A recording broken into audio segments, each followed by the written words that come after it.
Hola amigos del Instituto de Ingenieros de Minas del Perú, bienvenidos a una nueva edición de su programa Diálogos Mineros.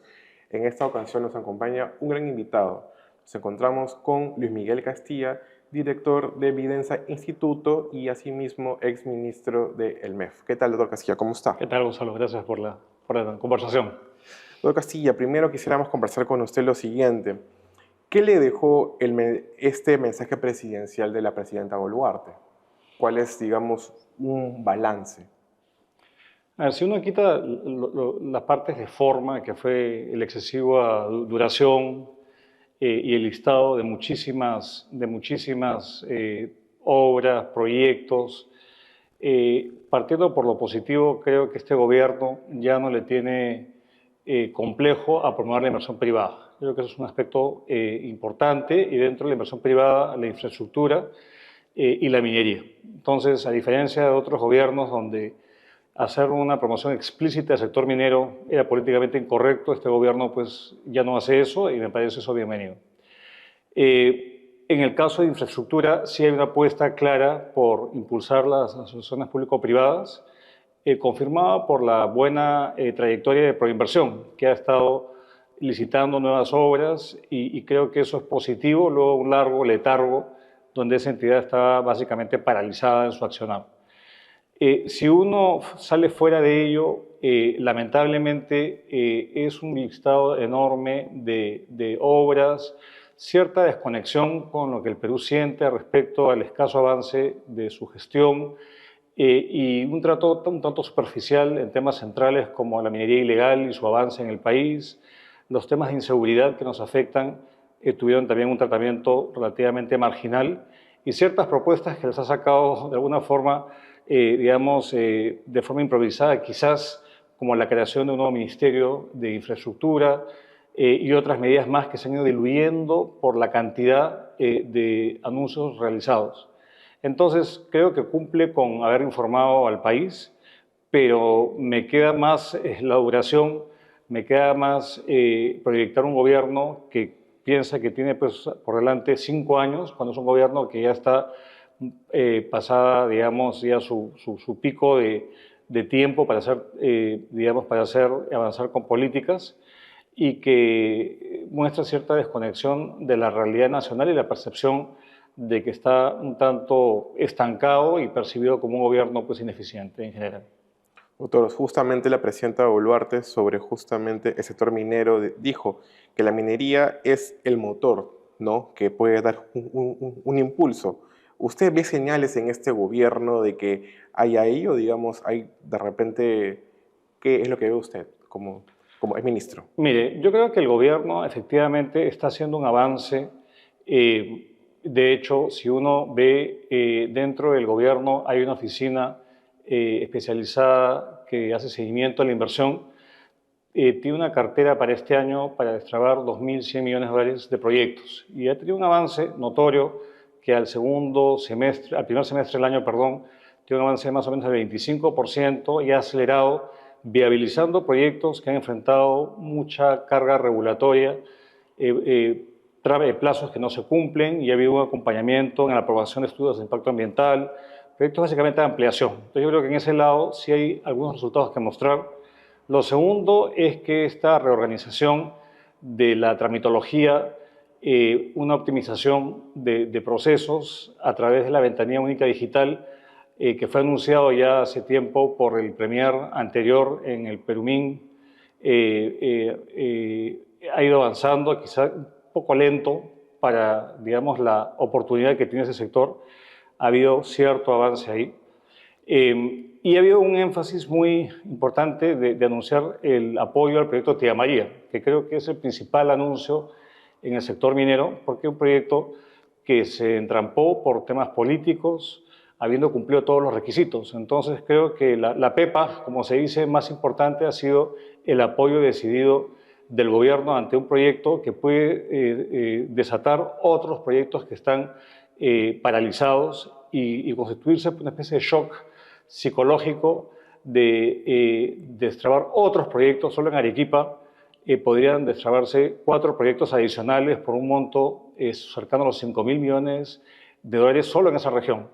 Entonces creo que hay una apuesta importante respecto a ese proyecto, ojalá que se cumplan las condiciones, y un trato más bien, de cierta forma, periférico del tema de la minería ilegal, que sabemos que es un problema muy, muy delicado que nos afecta. Se anunció que finalmente han presentado un proyecto de ley para formalizar a la pequeña minería, la minería artesanal, lo cual es positivo, pero todavía yo siento que ahí todavía cojea el gobierno en términos de plantear una estrategia integral para poder lidiar con la minería ilegal que está afectando a grandes partes del país, especialmente la aurífera, y yo creo que ahí todavía hay un déficit de parte de la mandataria, pero en síntesis creo que es un mensaje positivo y lo pondría dentro de los aspectos destacables de su discurso. Sí, doctor Castillo, como comentaba, es verdad, la presidenta anunció que el gobierno tras Tía María apunta a destrabar 5 proyectos más, entre ellos Corán y Romina. ¿Esta lista se puede dar o no? Digamos, ¿usted lo ve posible? ¿Es viable? En tanto son proyectos de expansión o reposición, me parece que sí es viable. En tanto no haya una oposición de parte de movimientos que se oponen obviamente a la actividad extractivista, y a medida que nos acerquemos al proceso electoral probablemente sea menos factible, porque siempre estos movimientos tienden a activarse por motivos políticos. Entonces creo que sí es factible en tanto haya un acompañamiento de la multiplicidad de actores, ¿no? Recordemos que no depende solamente de un ministerio, sino de un conjunto de entidades públicas que todas tienen una cuota de responsabilidad. Esta oficina de seguimiento tiene justamente ese rol de ir acompañando estos proyectos para conseguir la aceptación social o la aprobación de un instrumento ambiental o lo que fuese. Entonces, es factible, pero es una fracción todavía pequeña del potencial que tenemos. Acordémonos que en el país tenemos una cartera de más de 50.000 millones de dólares y estamos viendo que solamente para, según esta oficina del MEF, se pretende destrabar 2.100 millones de dólares en proyectos.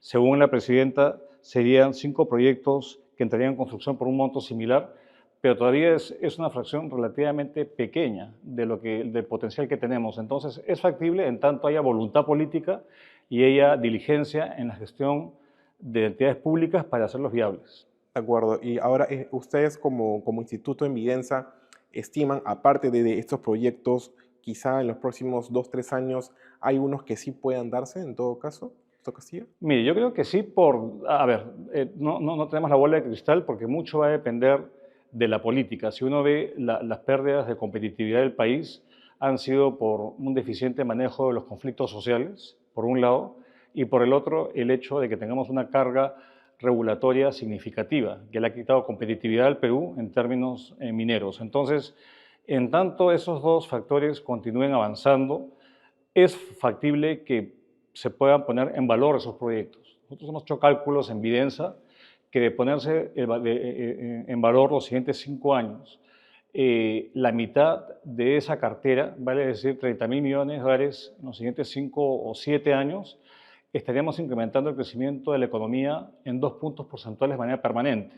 O sea, hoy día que crecemos 3%, podríamos crecer fácilmente al 5% de lograr que esos proyectos se concreten. Habida cuenta que hay un periodo muy largo entre que se anuncia un proyecto y que entra en producción. Y muchas veces pasan 10 años en promedio hasta que generen renta y que esa renta pueda redituarle pues, canon, regalías a las zonas de influencia. Es un periodo bastante largo y por eso la visión tiene que ser de largo plazo. Yo creo que sí se puede hacer en tanto se internalice la urgencia en las autoridades, pero ojo que tenemos cambio electoral en 2 años, a nivel de regiones, de alcaldes y obviamente de presidente y el Congreso. Entonces va a depender de que haya un esfuerzo común de los actores políticos para que pongan en valor estos proyectos y no se sigan dilatando. Digamos, ¿cuáles serían esos, digamos proyectos, doctor Castillo? Mire, yo creo que tenemos Safranal en Arequipa, que es un proyecto que tiene menos complejidad que el proyecto Tía María. Otro proyecto que se fue postergando por motivos no vinculados al tema de conflictividad tiene que ver con la ampliación de Yanacocha Sulfuros, que tendría una inversión superior a los 2.000 millones de dólares.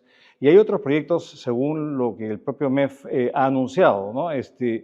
Creo que el potencial es muy grande si es que, por ejemplo, se lograra viabilizar el problema de la falta de agua, un ordenamiento del recurso hídrico.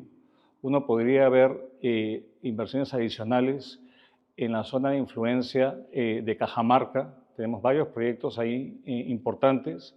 Y si se logra controlar la conflictividad en el corredor minero del sur. Recordemos que esa ha sido la fuente de paralizaciones y hay importantes proyectos mineros ahí. Más allá de las Bambas, tenemos otros proyectos que están ahí y que pueden ciertamente aprovecharse. Ahí no solamente es un tema hídrico, sino de infraestructura para sacar el material hacia los puertos arequipeños. A veces se controla la conflictividad, a veces tiende a activarse. Entonces, todo este potencial va a darse, especialmente en materia de cobre, aprovechar los precios altos que aún tenemos, de manejarse diligentemente los riesgos que estos proyectos enfrentan. Ahora, otro Castillo, ustedes en el diario Gestión publicaron un informe como evidencia hace poco, en los que señalan pues, que el tema de la inseguridad ciudadana pone un peligro a que justamente todo esto vaya en pie. Esto, digamos, ¿por qué se da, digamos, también? Mire, Las, todo ello, seguridad jurídica, que también creo que la seguridad jurídica y la seguridad en general es un problema muy serio que enfrenta nuestro país a distintos niveles. Lo que tenemos es que la falta de un abordaje efectivo a la minería ilegal, que va, por ejemplo, de mano con el crimen transnacional, tiende a afectar de manera tremenda a la imagen del país y la integridad del territorio. Vemos que cada vez se controlan más territorios, bandas criminales que ejercen mucha violencia y tenemos esto en Piura, en La Libertad, evidentemente, en Puno, en Madre de Dios, en Arequipa, y esto va avanzando. Y hay un riesgo que esto se pueda contagiar la minería formal que está en regiones colindantes. Eso es un problema porque no hay Estado de Derecho, no hay Estado, y ahí hay un problema serio. Un segundo problema radica en que la inseguridad en general está afectando la posibilidad de mayor crecimiento. Eso se da en el hecho de que se tiene que invertir cuantiosos recursos en seguridad privada. De hecho, hoy en día lo que el Estado gasta en seguridad pública es más o menos 15.000 millones de soles y hemos calculado que la seguridad privada que contratan las empresas puede costar anualmente un monto similar, otros 15.000 millones de soles que se pierden, digamos, y que en lugar de destinarse a usos más productivos, se destinan pues a resguardar la integridad de los trabajadores y las plantas, las empresas, los yacimientos en este caso. Un tercer aspecto tiene que ver con la seguridad jurídica que se da a dos planos. El hecho de que el Estado esté incumpliendo muchos de los compromisos suscritos en acuerdos, en concesiones, en contratos, afecta la imagen de seguridad jurídica que es clave para atraer inversión en el país. Si se comienza a violentar esta seguridad jurídica, la inversión se va a otro lado. Y lo que vemos es que en los últimos 10 años se ha triplicado el número de arbitrajes internacionales y la mayor parte de estos arbitrajes está perdiendo el Estado. Entonces, ahí tenemos un tema no menor de inseguridad y obviamente algo que es igual de importante o importante de distinta dimensión, tiene que ver que las leyes no se cumplen. Tenemos plazos legales establecidos para la aprobación de ciertos instrumentos ambientales, ciertos requisitos, y pasa el plazo y no pasa nada. Tenemos que un trámite que debe durar pues, 2 años, acaba durando el doble o el triple de tiempo y no hay ningún tipo de sanción de nada. Y acá es penoso porque el gobierno quiso atender este problema a través de la delegación de facultades, donde quiso imponer un silencio administrativo positivo a ciertos plazos en materia ambiental y el Congreso no le dio ese permiso. Entonces, esos son el tipo de inseguridades que creo que pueden desalentar a la inversión y no capitalizar los precios que están altos y el potencial minero que es enorme en nuestro país. De acuerdo, doctor Castillo, sí, lo que nos cuenta es grave, si es que no se toma de repente este gobierno, es todo ello, ¿no? Doctor Castillo, usted comentó en también un juez minero, Instituto de Ingenieros de Minas, que hay, 30, hay, digamos, 30 plantas ilegales por donde se saca el oro. ¿El gobierno cómo puede hacer ello? ¿Cuáles son las medidas que se pueden usar o para que ya no haya ello en todo caso, doctor Castillo? Mire, el tema de la minería no formal, porque nosotros vemos dónde hay mayores inscritos en el Reinfo, por un lado, y tenemos que hay 88.000 inscritos, pero el grueso, el 80%, son Reinfos que están suspendidos, y lo cruzamos con aquellas zonas donde hay mayor violencia asociada a la minería ilegal. Identificamos algunos ejes, 5 ejes, que de hecho lo presentamos en un Jueves Minero, un estudio que abarca ese problema. Y cuando uno se refiere a la minería no formal en estos 5 ejes, lo que vemos es que hay que entender bien cómo es la cadena productiva en el sector de la minería aurífera, no formal, que no solamente es en donde se extrae el metal, sino especialmente en las plantas de beneficio y de procesamiento. Ahí creemos que en ese eslabón es el clave para poder tener una lucha efectiva contra este flagelo y sabiendo distinguir qué cosa es ilegal, donde debe haber una interdicción e imponer la legalidad, obviamente, cero tolerancia a la criminalidad, pero donde tenemos muchas unidades productivas mineras que no tienen otra alternativa sino la minería. Entonces, es conjugar un marco que permita una formalización más efectiva, eliminando el reinfo ciertamente, y esto procurar ver toda la cadena, no solamente dónde se extrae, sino dónde se convierte, digamos, la materia prima a lingotes y cómo se comercializa. Mucho sale por Bolivia, por ejemplo, y ahí vemos que no hay mucho control en la frontera entre Perú y Bolivia, donde salen las culebras todo el tiempo. Y también vemos que mucho del oro ilegal sale de Patadas y del norte y se transporta hasta plantas de beneficio en el sur, en Arequipa, en Chala, en Nazca. Entonces, vemos que si no se hace una estrategia integral de mirar toda la cadena y hacer intervenciones a la medida de dónde están estos focos digamos, de delito y de ilegalidad, mirando la trazabilidad de toda la cadena, va a ser una medida poco efectiva. La interdicción por sí sola no es suficiente. Se tiene que ver todos los aspectos según el eslabón de la cadena que uno esté estudiando. Y creo que eso es parte de lo que estamos haciendo con el Instituto de Ingenieros de Minas del Perú, tratar de entender cómo funciona este sector y cuáles son las medidas más efectivas para efectivamente lidiar con este flagelo. Estamos trabajando con el alto comisionado para que lucha contra la minería ilegal y que procura una mayor formalización, viendo dónde funciona el reinfo, dónde no funciona, cómo mejorarlo, cómo plantear un esquema quizás más sencillo para los que cumplan efectivamente requisitos, qué tipo de sanciones deben haber, porque hoy día esos delitos se consideran delitos ambientales y deben tener otra característica. Entonces, se requiere efectivamente un entendimiento mucho mayor que simplemente dictar estados de emergencia, militarizar ciertas zonas y con eso pretender y hacer medidas de interdicción y con eso pretender que el problema se va a acabar. Es una actividad demasiado rentable para poder, digamos, eliminarla de esa forma. Hay que pensar de manera integral, haciendo que la formalización de la pequeña minería funcione y a su vez que la lucha contra la ilegalidad también funcione y plantear una alternativa integral para todos esos peruanos que viven de esa actividad. ¿Y ustedes como instituto tienen, doctor Castillo, algún cálculo de cuánto es el oro que sale, digamos, cuántas toneladas aproximadamente, justo como lo estaba diciendo hace un momento?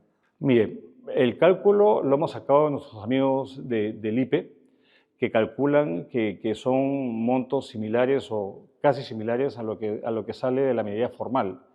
Y de hecho, la minería ilegal hoy día está desplazando al narcotráfico. Usualmente la fuente de ilícitos en el país ha sido el narcotráfico y ahora está siendo desplazada. Se habla de entre 4.000 a 5.000 millones de dólares que salen del país a raíz de esta actividad, pero yo no la desconectaría de otro tipo de ilícitos, porque cuando uno ve la minería ilegal, va con trata de personas, va con narcotráfico y con otras actividades delictivas que se escudan en reinfos, por ejemplo, y que operan a su libre albedrío en el país.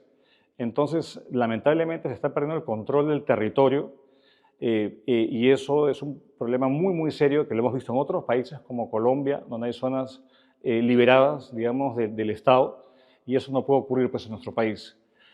Lamentablemente, en el Congreso no han ayudado en este esfuerzo y hoy día se cuestiona el nuevo liderazgo que hay en la mesa directiva del Congreso respecto a cuánto va a luchar contra esta actividad, ¿no? Y es más, no solamente es luchar, hay que tratar de efectivamente lograr una formalización efectiva. Y nosotros estamos empeñados en justamente entender cómo funciona este sector y plantear una estrategia que sea integral. De acuerdo. Y, doctor Castilla, y luego del oro, ustedes en los estudios que se vienen haciendo en Videnza, están viendo si estos ilegales, luego del oro, están yendo por otro rumbo, de repente el cobre, la Sí, plata. sin ¿Cuáles duda. son los nuevos gustos de, digamos, esos cárteles? Bueno, lo que pasa es que ya no solamente el oro aurífero uno lo saca de los ríos, sino que efectivamente se puede sacar de los socavones y la tecnología no es muy distinta. Involucra insumos químicos similares, explosivos, y lo que se está viendo es que en la minería cuprífera puede haber casos donde esta actividad, digamos, se amplíe, ¿no? Esta actividad ilegal. Hoy día está concentrada en el oro por los altos precios que existen en el oro. El hecho de que haya inestabilidad en los mercados financieros, por ejemplo, hace que haya mayor nerviosismo en los mercados y que un refugio natural sea el oro y por tanto el precio del oro se ha disparado a nivel internacional. En el precio del cobre vemos un aumento y quizás cierta volatilidad, pero si uno piensa en el futuro del cobre de cara a la transición energética que va a haber y una mayor demanda de cobre a nivel internacional, cuando migramos hacia una mayor electromovilidad intensiva de metales críticos como el cobre, va a haber también un aumento. Entonces, el hecho de que haya actividades rentables, que haya ausencia efectiva del Estado y que se siga proliferando esta actividad ilícita y que haya vulneración del Estado de Derecho, hace muy factible y muy fértil el terreno para que se contagie la minería aurífera a la minería probablemente cuprífera, y eso sí sería un problema muy, muy serio, mucho más serio de lo que estamos hoy día enfrentando. Justamente porque esta cartera de proyectos que tenemos de cobre es mucho, digamos, más de la mitad, es más del 60%. Así es, principalmente nuestro potencial es cuprífero. Somos el segundo productor de cobre del mundo después de Chile y nuestro potencial de darse mucho esta cartera de proyectos que es principalmente cuprífera puede ciertamente duplicar en los próximos años nuestra producción. Pero eso depende obviamente de que no prolifere esta actividad ilícita, depende que se mitiguen los riesgos de conflictividad social y depende de tener un Estado habilitador y no un Estado que le ponga pues, obstáculos, especialmente a la actividad formal. De acuerdo, doctor García. Unas cuantas preguntas finales para ir acabando la entrevista. Digamos, el cierre del Reinfo es un paso. ¿Cómo lograr que un minero hoy sea, digamos legal, formal? ¿Cuáles serían las medidas que se tienen que hacer? Mire, yo he revisado el proyecto de ley que el Ejecutivo acaba de entregar al Congreso y tiene aspectos positivos, pero quizás voy a mencionar un par de ellos. Uno tiene que ver con los incentivos para efectivamente ir hacia esa actividad y tiene que ver también con la facilidad para poder cumplir con los requisitos del formalismo, porque vemos que no se cumplen, pero quizás el tema central tenga que ver con la fiscalización que no existe en el país. Recordemos que el Ministerio de Energía y Minas es un rector, pero quien tiene la potestad y la competencia legal para extender las concesiones a pequeños mineros y artesanales y especialmente la fiscalización de que si se cumplen o no los requisitos del Reinfo son los gobiernos regionales, son las direcciones regionales en el país y se requeriría efectivamente dotarle de recursos y en algunos casos trasladarle esa competencia al Ministerio de Energía y Minas o al Poder Ejecutivo.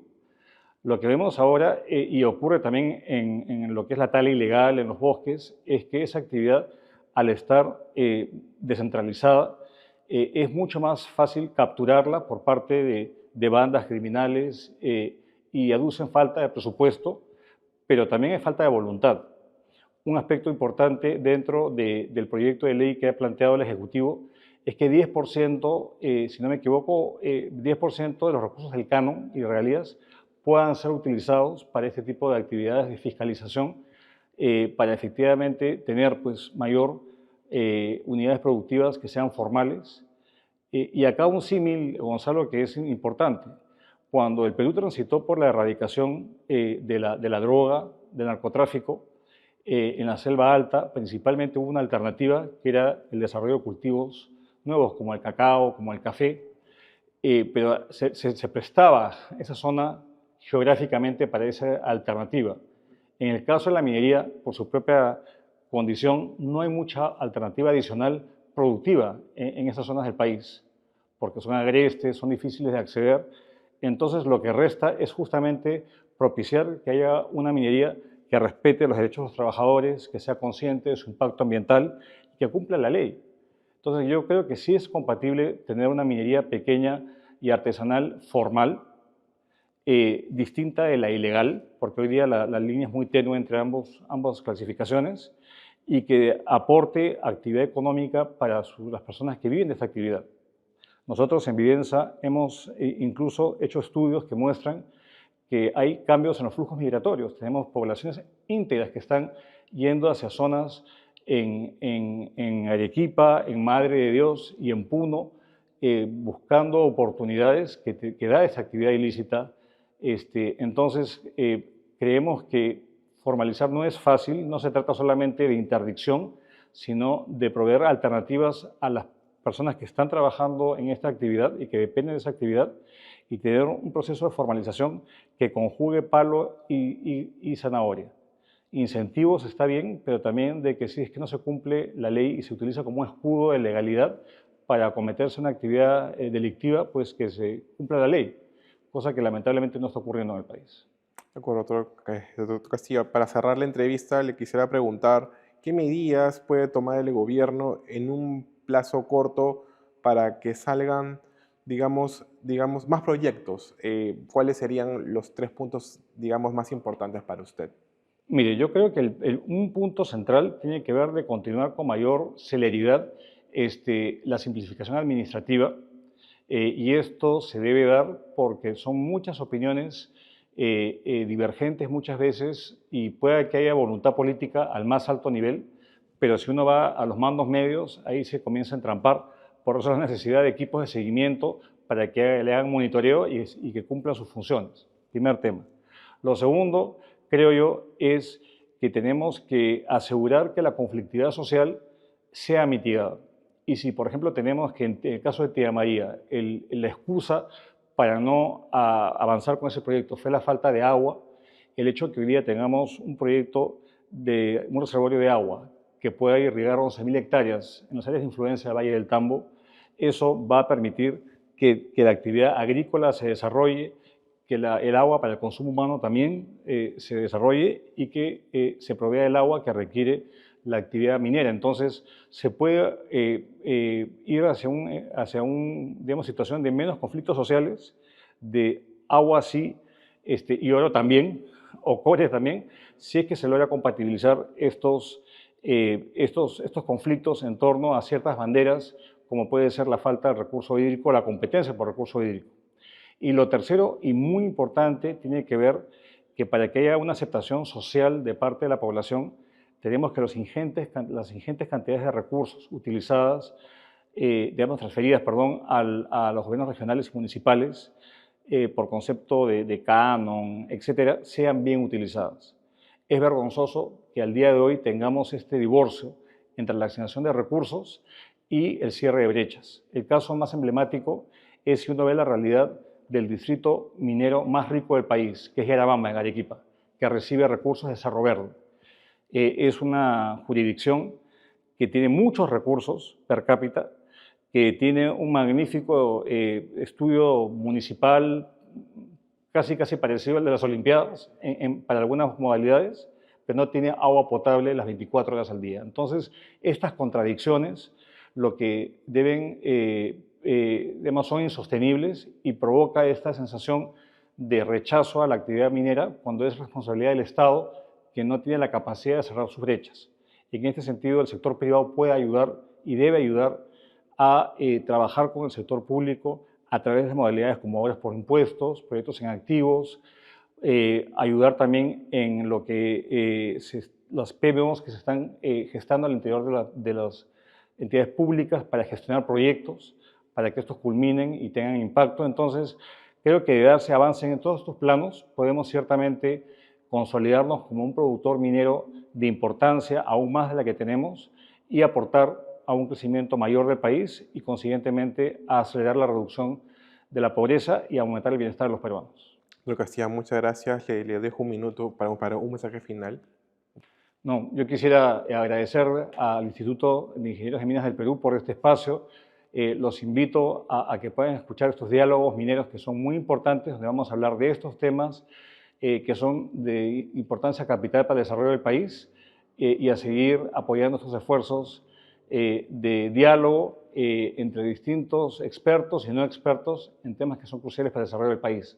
Así que los invito a escuchar este y diálogos futuros. Muchas gracias. Doctor Castilla, muchas gracias por el tiempo prestado. Muy amable, Gonzalo. Conmigo será hasta la próxima. Gracias.